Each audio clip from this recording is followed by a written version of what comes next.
Hi everyone, this is Dr. Nitin Chhoda with Ignition Time and welcome to my channel. Thank you so much for being a viewer and subscriber. Let's just jump right into the news. On your screen, you'll see a brand new article from Politico that says McConnell blames Trump for the Capitol incident on the 6th of January. The Senate Majority Leader, the outgoing Senate Majority Leader Mitch McConnell, said this today on the floor of the Senate. Very important comments. He said, the mob was fed lies. They were provoked by the president and other powerful people. Now, keep in mind, there is consensus amongst both Republicans and Democrats that if Mitch McConnell, who is the leader of the Republicans in the Senate, votes to impeach Trump in the Senate, then the Democrats will be able to find 17 Republicans in order to be able to impeach Trump in the Senate. Keep in mind that you need 2/3 or more senators in the Senate to impeach Trump for Trump to be convicted in the Senate. So if we have 100 senators, keep in mind 50 of them are Democrats.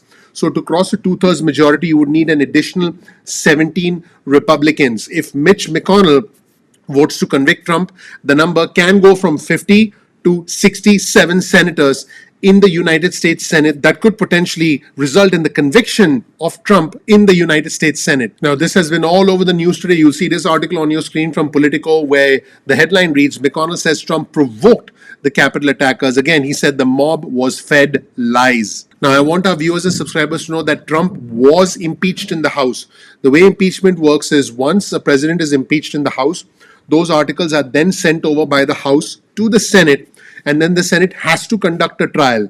Now, keep in mind, no president in the history of the United States of America has been impeached in the House and convicted by the Senate, although there have been 4 instances of a president being impeached in the House but not convicted in the Senate. The most recent examples are 2020, Donald Trump, 2019, Donald Trump, 1998, Bill Clinton, and then another president way further back. So this would be the first time in the history of the United States that a president could be or would be convicted in the United States Senate after being impeached in the House. At the time I'm recording this video on the eve of the inauguration of President-elect Biden, the Senate is waiting for the final transmission of the House's impeachment article that was passed last week and signed by House Speaker Pelosi, and they charged Trump with, I quote, willful incitement of insurrection. Now, what's interesting in this dynamic is that Mitch McConnell has done very little to defend the president in the wake of the January 6th attack. Now, keep in mind, last year,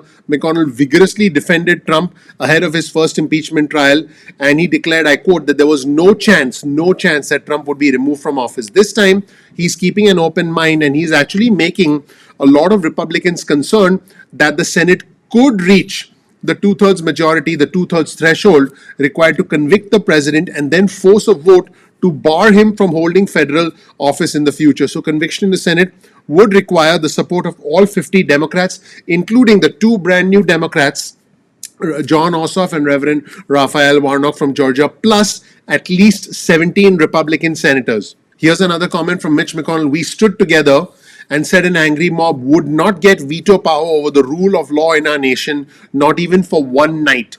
We certified the people's choice for their 46th president. And in another sign that things could be getting a little bit difficult for Trump, here's an article on your screen from Politico. A poll shows that Republican support for convicting Trump in the Senate is actually growing. About 20% of Republicans said they strongly or somewhat approved of a Senate conviction in the latest poll that was conducted from the 15th through the 17th of January. Now, what's even more interesting is just 27% of respondents in the poll said that Trump acted appropriately and that the Senate should not remove him from office. So it looks like things could go either way for Trump right now in the Senate. I think now would be a good time to hear from the Senate Majority Leader Mitch McConnell, who said some important things on the floor of the Senate today. Let's take a look at this first segment where McConnell says the mob was fed lies and provoked by the president and other powerful people. Let's roll the tape. Mr. President. The Majority Leader. The last time the Senate convened, we had just reclaimed the Capitol from violent criminals who tried to stop Congress from doing our duty. The mob was fed lies. They were provoked by the president and other powerful people. And they tried to use fear and violence to stop a specific proceeding of the first branch of the federal government, which they did not like. But we pressed on. We stood together and said an angry mob would not get veto power over the rule of law in our nation, not even for one night. We certified the people's choice for their 46th president. Tomorrow, President-elect Biden and Vice President-elect Harris will be sworn in. We'll have a safe and successful inaugural right here on the west front of the Capitol, the space that President Bush 41 called democracy's front porch. And then we'll move forward. Our work for the American people will continue as it has for more than 230 years. There are serious challenges that our nation needs to continue confronting, but there will also be great and hopeful opportunities for us to seize. Certainly, November's elections did not hand any side a mandate for sweeping ideological change. Americans elected a closely divided Senate, a closely divided House, and a presidential candidate who said he'd represent everyone. So our marching orders from the American people are clear. We're to have a robust discussion and seek common ground. We are to pursue bipartisan agreement everywhere we can and check and balance one another respectfully where we must. And through all of this, we must always keep in mind that we're all Americans. We all love this country, and we're all in this together.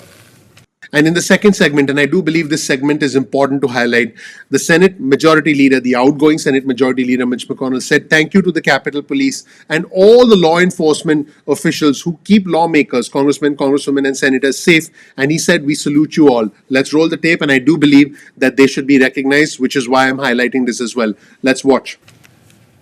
Now, on a related matter, a great deal has already been said about the disgraceful events of January the 6th. More will be said in the weeks ahead. I understand the FBI has already made at least 100 arrests, and the Justice Department reports more than 275 persons under investigation, a number that is climbing fast. I want to commend the work of the department to swiftly investigate and bring offenders to justice.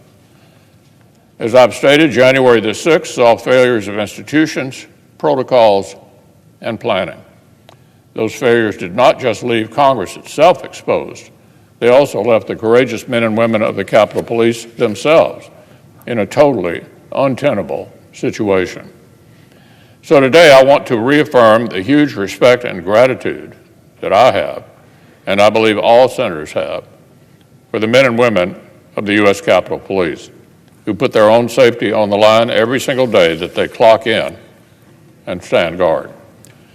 Neither the institution of Congress nor the American people will ever forget the bravery and the valor of Officer Brian Sicknick, who sacrificed himself to protect this place and those inside it. We'll not forget our friend, Officer Howard Liebengood, and we'll never forget our debt to all the brave USCP officers and their families. It is more than just comforting to come to work in a place protected by such fine men and women at risk to themselves. It is also very humbling. We're also grateful to the local officers from D.C., Virginia, and Maryland, the federal law enforcement officers, the National Guard, the Secret Service, and all the other professionals who helped subdue the criminals and secure the Capitol on the 6th, and are working together to protect peace and order this week. Tomorrow, a new president and vice president will swear their oaths of office.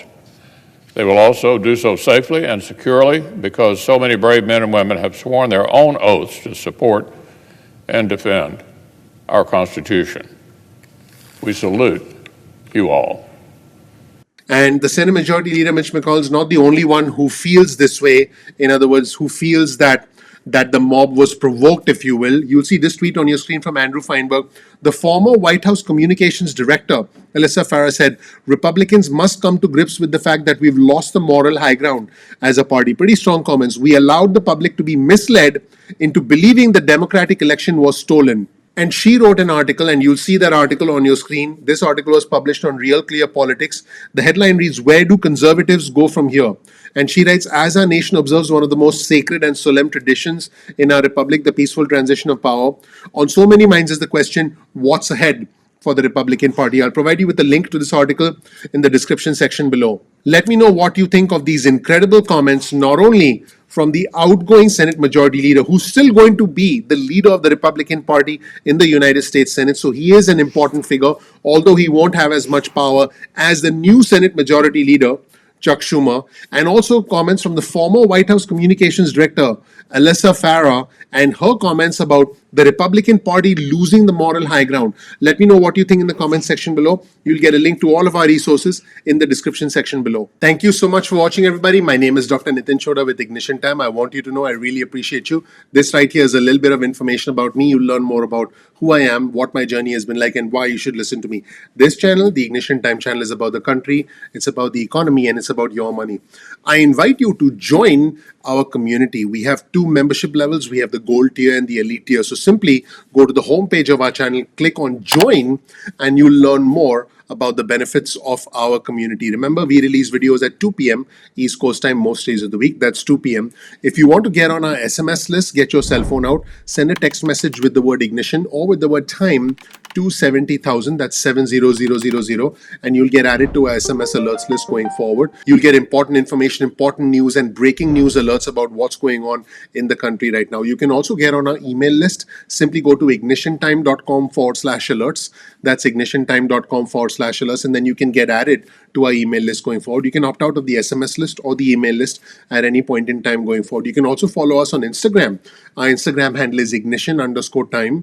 That's ignition_time. So make sure you follow us on Instagram. You can also follow us on Twitter. You'll learn more about what I'm reading. You'll be able to interact with me. I retweet in real time. You'll be able to see all the news that I'm following on Twitter. In fact, here's a quick look at my Twitter feed. You can see that our Twitter community is growing very rapidly, and I invite you to join our community on Twitter. Also, keep in mind that YouTube does not always send out notifications on time. So all you have to do is simply bookmark youtube.com/ignition time. That's youtube.com/ignition time. And then you can visit the homepage of our channel, and then you can check out our videos at any point in time that you want. Now, remember, one of the most valuable aspects of the channel is our community. I invite you to join our community. I invite you to comment below and engage with other members of our community. Remember, for us, on this channel, it's not about the red or the blue, it's about the red, white, and blue. I'm not Democrat, I'm not Republican, I'm American. I'll call things out as I see them, and I'll talk about the truth wherever the truth might lead us. As always, you'll get a link to all of our resources in the description section below, so definitely check out our resource section. Please share this video with 2 friends or family members. That's just 2 friends or family members. That tells a YouTube algorithm that you did find the video content helpful. And also, please gently ignite the like button. Please smash that like button, but don't do it so hard that you go and that's too many cracks. Let's clean out the first one and the second one and the third one. I don't want that to happen to you. I want you to have, I want you to have a clear screen so you can watch our videos. I want it to be raining money. I want it to be raining money. I want you to be happy. I want there to be a confetti like atmosphere. I want us to be in dance mode. I want us to be in party mode.